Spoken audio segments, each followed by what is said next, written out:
desarrollo futuro e iniciación. Los 7 días de la creación. Del libro Concepto Rosacruz del Cosmos, de Max Heindel. Los Rosacruces llaman al periodo terrestre, Marte-Mercurio. Los grandes días de manifestación creadores están significados en los nombres de los días de la semana, porque estos han sido denominados según los estados evolutivos por los que han pasado los espíritus virginales en su peregrinación a través de la materia. Sábado, periodo de Saturno. Saturno. Domingo, periodo solar. El Sol. Lunes, periodo lunar. La Luna. Martes, primera mitad del periodo terrestre. Marte. Miércoles, segunda mitad del periodo terrestre. Mercurio. Jueves, periodo de Júpiter. Júpiter. Viernes, periodo de Venus. Venus. El periodo de Vulcano es el último periodo de nuestro plan evolutivo. La quintesencia de todos los periodos precedentes es extraída por la recapitulación, espiral tras espiral. Ningún nuevo trabajo se realiza hasta la última revolución en el último globo, y entonces únicamente en la séptima época. Por lo tanto, el periodo de Vulcano puede decirse que corresponde a la semana, que incluye todo lo de los 7 días. La afirmación de los astrólogos de que los días de la semana están regidos por el planeta particular que indican está bien fundada. Los antiguos estaban familiarizados con esos conocimientos ocultos, como lo demuestran sus mitologías, en las que los nombres de los dioses estaban asociados con los días de la semana. Saturday, sábado, es sencillamente el día de Saturno. Sunday, domingo, está relacionado al Sol, y Monday, lunes, a la Luna, Mon. Los latinos llamaban al martes dies Martis, que muestra claramente su relación con Marte, el dios de la guerra. El nombre Tuesday, martes, se deriva de Tirsdag, Tirotir, que es el nombre del dios escandinavo de la guerra. Wednesday, miércoles, era Wotensday, de Woten, también un dios del norte. Los latinos denominabanlo dies Mercurii, demostrando así su relación con Mercurio, según indicábamos en nuestra lista.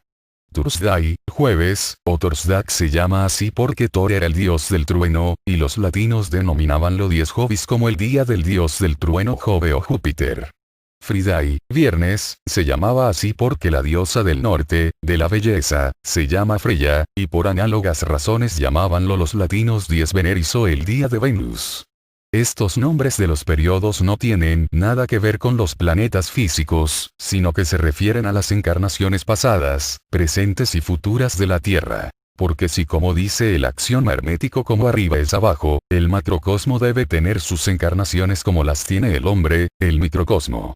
La ciencia oculta nos dice que hay 777 encarnaciones, pero no quiere significar que la Tierra sufra 777 metamorfosis.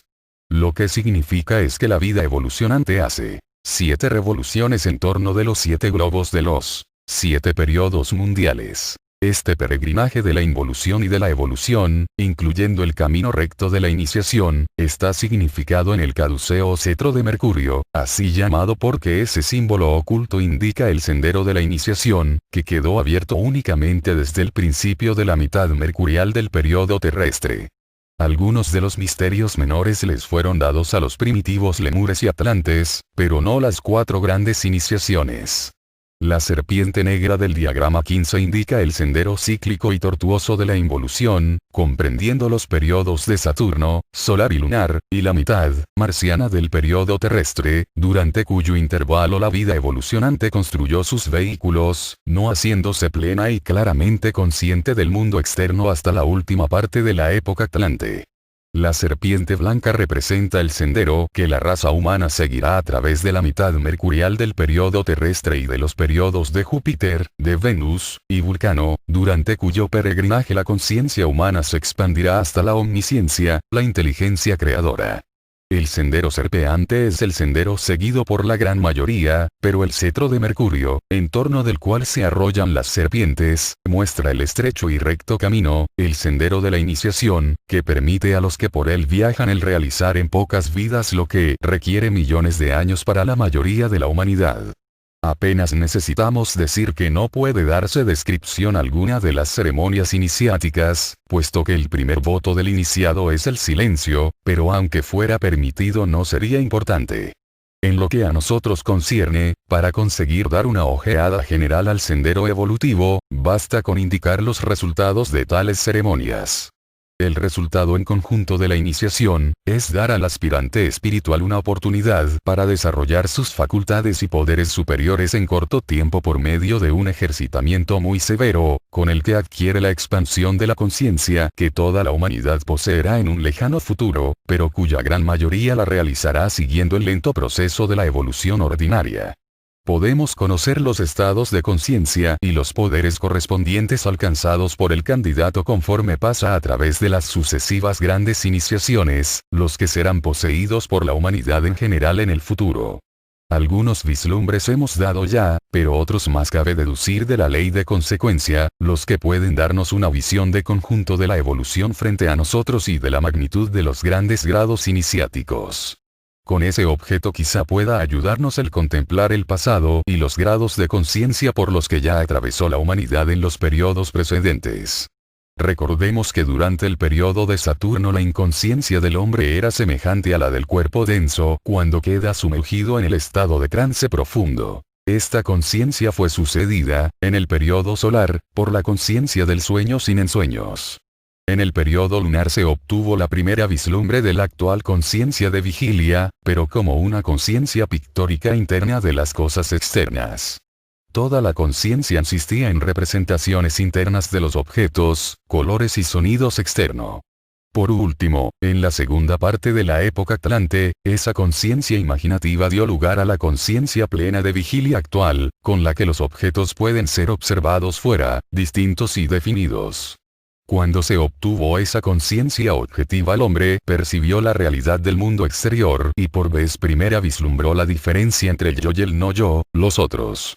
El hombre comprendió entonces su separatividad y desde entonces la conciencia del yo, el egoísmo, predomina. Anteriormente no había habido ni pensamiento ni ideas sobre ese mundo externo, y por consiguiente no había tampoco memoria de los sucesos. Ese cambio de la conciencia pictórica interna a la conciencia objetiva del yo fue efectuado muy lentamente, con una lentitud proporcional a su magnitud, desde la permanencia en el globo C de la tercera revolución del periodo lunar hasta la última parte de la época Atlante. Durante ese tiempo la vida evolucionante pasó a través de 4 grandes estados de desenvolvimiento análogo al animal antes de alcanzar el estado humano. Esos grados del pasado corresponden a los 4 estados no pasados aún y a las 4 iniciaciones. Dentro de esos 4 estados de conciencia ya pasados hay 13 grados, y desde el estado actual del hombre hasta la última de las grandes iniciaciones hay 13 iniciaciones, los 9 grados de los misterios menores y las 4 grandes iniciaciones. Hay una división similar entre nuestros animales actuales, la que puede distinguirse en su forma, porque como la forma es la expresión de la vida, cada grado de desarrollo de ésta debe corresponder necesariamente a un desarrollo de conciencia. Cuvier fue el primero que dividió el reino animal en 4 clases primarias, pero no supo dividir esas clases en subclases. El embriologista Karl Ernst von Baer, el profesor Agassiz y otros científicos, clasifican el reino animal en 4 divisiones primarias y 13 subdivisiones, como sigue. A. Radiados. 1.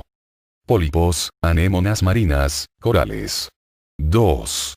Asterias, estrellas marinas, erizos marinos. 3. Crustáceos, langostas, etc. B. Moluscos. 4. Acéfalos, ostras, etc. 5.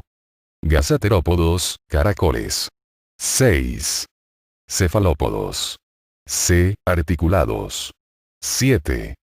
Gusanos. 8.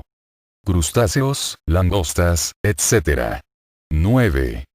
Insectos. D. Vertebrados. 10. Peces. 11. Reptiles. 12. Aves. 13. Mamíferos. Las primeras 3 divisiones corresponden a las 3 revoluciones remanentes de la mitad mercurial del periodo terrestre y sus 9 grados corresponden a los 9 grados de los misterios menores, que habrán sido obtenidos por la humanidad en general cuando haya llegado a la mitad de la última revolución del periodo terrestre. La cuarta división de la lista de los animales avanzados del reino tiene 4 subdivisiones. peces, reptiles, aves y mamíferos. Los grados de conciencia así indicados corresponden a estados análogos de desarrollo que alcanzará la humanidad al final de los periodos terrestres, de Júpiter, de Venus y de Vulcano, y que cualquier individuo calificado puede obtener actualmente por medio de la iniciación. La primera de las grandes iniciaciones da el estado de conciencia que alcanzará la humanidad ordinaria al final del periodo terrestre. La segunda el que alcanzará aquella al final del periodo de Júpiter, la tercera da la extensión de conciencia que se alcanzará al finalizar el periodo de Venus. Y la cuarta da al iniciado el poder y la omnisciencia que alcanzará la humanidad únicamente al final del periodo de Vulcano. La conciencia objetiva con la que obtenemos conocimientos del mundo externo dependen de lo que percibamos por nuestros sentidos. A esto lo llamamos real, en contradistinción de nuestros pensamientos e ideas que llegan a nosotros a través de nuestra conciencia interna. Su realidad no es aparente para nosotros, en la misma forma que un libro o una mesa o cualquier otro objeto visible en el espacio. Los pensamientos o ideas nos parecen confusos e irreales, y en consecuencia hablamos de ellos como de un mero pasatiempo y de solo una idea. Las ideas y pensamientos actuales tienen, no obstante, una evolución ante ellos. Están destinados a convertirse en tan reales, claros y tangibles como cualquier otro de los objetos del mundo externo que ahora percibimos por intermedio de nuestros sentidos. Actualmente, cuando pensamos en una cosa o en un color, el cuadro o color presentado por la memoria a nuestra conciencia interna no es sino oscuro y sombrío comparado con la cosa en que pensábamos. En el periodo de Júpiter se producirá un cambio marcado en ese respecto. Entonces las imágenes internas ensoñativas del periodo lunar volverán, pero estarán sujetas a la voluntad del pensamiento y no serán simples reproducciones de los objetos exteriores. Así que habrá una combinación de las imaginaciones del periodo lunar y de los pensamientos e ideas desarrollados conscientemente durante el periodo terrestre, esto es, que será una conciencia pictórica consciente de sí. Cuando un hombre del periodo de Júpiter diga rojo o exprese el nombre de un objeto, se presentará a su visión interna una reproducción exacta y clara del tono particular de rojo en que esté pensando o del objeto de que se esté hablando, cuya reproducción será también visible para el interlocutor. No habrá malentendido alguno en cuanto a lo que quiere significarse por las palabras emitidas. Los pensamientos e ideas serán visibles y vivos. Por lo tanto, la hipocresía y la adulación quedarán completamente eliminadas. Los hombres se verán exactamente como son. Habrá buenos y malos, pero esas dos cualidades no se encontrarán mezcladas en la misma persona. Habrá hombres perfectamente buenos o perfectamente malvados, y uno de los problemas más serios de entonces será la manera de obrar con estos últimos. Los maniqueos, una orden de espiritualidad aún superior a los rosacruces, están actualmente estudiando ese problema. Puede obtenerse una idea anticipada de esas condiciones con un corto resumen de su leyenda. Todas las órdenes místicas tienen una leyenda simbólica de sus ideales y aspiraciones. La leyenda de los maniqueos dice que hay dos reinos, el de los luminosos y el de los sombríos. Estos últimos atacan a los primeros y quedan derrotados, debiendo ser castigados. Pero como los luminosos son perfectamente buenos y los sombríos son perfectamente malos, aquellos no pueden infligir a estos ningún mal, así que tienen que castigarlos haciéndoles bien. Por lo tanto, una parte del reino de los luminosos se incorpora al de los sombríos y de esta manera el mal queda vencido con el tiempo. El odio no será sometido por el odio, sino que sucumbirá ante el amor. Las imágenes internas del periodo lunar eran la expresión del alrededor externo del hombre. En el periodo de Júpiter esas imaginaciones serán expresadas desde dentro. Serán una facultad de la vida interna del hombre. Poseerá además la facultad que cultivó en el periodo terrestre de ver las cosas fuera de sí mismo, en el espacio. En el periodo lunar no veía las cosas concretas, sino sus cualidades anímicas. En el periodo de Júpiter verá ambas y tendrá por lo tanto una comprensión perfecta de todo cuanto lo rodee. En un estado posterior a este, del mismo periodo, dicha capacidad perceptiva será sustituida por una fase superior aún. Su poder de formar concepciones mentales claras de colores, objetos o tonalidades, le permitirá ponerse en contacto con seres suprasensibles de diversos órdenes y asegurarse su obediencia, empleando su fuerza de voluntad. Podrá admitir de sí mismo las fuerzas necesarias para ejecutar sus designios, pero dependerá, sin embargo, de la ayuda de esos seres suprafísicos, quienes estarán entonces a su servicio. Al finalizar el periodo de Venus, podrá emplear su propia fuerza para dar vida a sus imaginaciones y para arrojarlas como objetos en el espacio. Entonces poseerá una conciencia objetiva, consciente y creadora. Muy poco podemos decir acerca de la elevada conciencia espiritual que será alcanzada al finalizar el periodo de Vulcano. Estaría mucho más allá de nuestra comprensión actual. Del libro Concepto Rosacruz del Cosmos, de Max Heindel.